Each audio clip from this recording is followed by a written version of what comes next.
What about university, going to university and moving out of the house?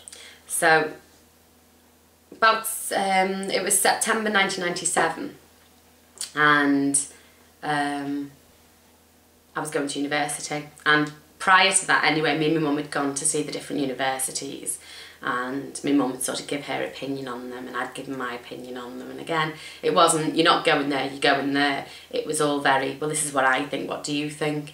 And I've always looked up to my mum to what she thinks, and I've always done it even as a teenager. I know a lot of teenagers don't, but I've always wanted to know my mum's opinions and respect my mum's opinions and gone with my mum's opinions as well.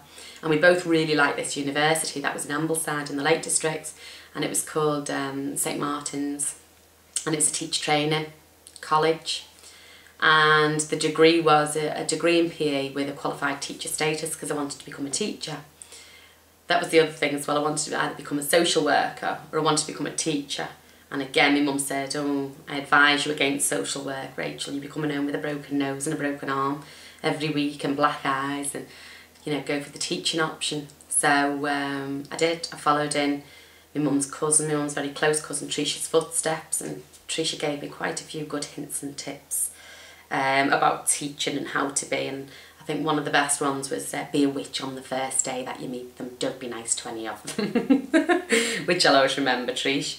But we went to university, so I'd packed all my stuff up. I had my holdalls and everything else, and my mum had bought me like all my bed linen and bits and bobs for my room, and we'd done it over the summer holidays.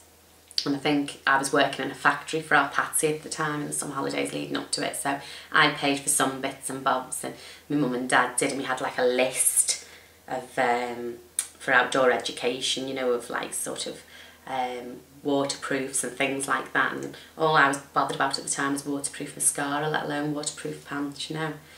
So they took me up on, it was a Sunday, and they took me up and we had to go and register everything and sign everything to say what the room was like in the halls of residence, and sign all the different forms and everything, the three of us. And then we went back down to the halls, and it was just lovely, the halls. It was a lovely building, old stone building, Helvellyn it was called. And we went up to the room, and I just remember the three of us just sat in the room and just sort of looking around the room. And my mum was sat on the bed and my dad was just stood up against the sink. And I was all like excited and everything, you know. I'd been down previously and just had a quick ciggy, you know. But I was dead excited about it all, you know, it was all me independence and everything.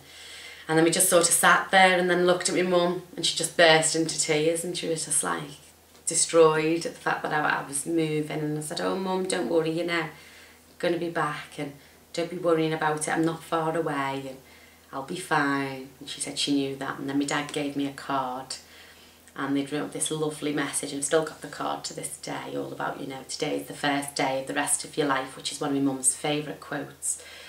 And then a big wad of money that my dad had put in as well. So that was also very nice. That came in very handy in Freshers Week. And I remember them leaving and just watching them go in the car. And that was scary. That was a really scary time, because it was like, that's it. That's it. I'm living on my own, and I didn't know anybody. I mean, luckily enough, there was a girl that lived across from me, Emma. We became firm friends throughout university, so that was good. And before my mum and dad had left, they'd met Emma as well, so that made them feel better. But little did my mum know that she'd be leaving me for about a week, and then I'd be home. And then from then on, I think I was home near enough every weekend with a big bag of washing and an open palm. I'm a skint student, but I need to go out. And every time the palm would be filled, and every time the bag of washing would be done, and I'd be sent back up to Ambleside again. In fact, they drove me to Preston to pick up another lift from Preston. So again, they were still running around after me, even though they thought they got rid of me. But apart from the phone calls to my mum and dad, because we used to have to use the public phone, I also asked them both to write letters to me, because I think sometimes you can put down in writing what you can't say on the phone or to somebody face to face. And I got the most lovely, sincere letters from them both, which I still keep as well to this day. Really fantastic letters that I'll always cherish, with real sincerity in them, you know. Yeah, so I remember that they'd come and we'd go up to the building and we'd get these letters, and it used to be dead exciting getting post, you know. And yeah, so I kept all of them. And then I went throughout the 4 years at university. The last year I ended up coming to live back at home. But I missed my mum and dad desperately when I was at university, desperately.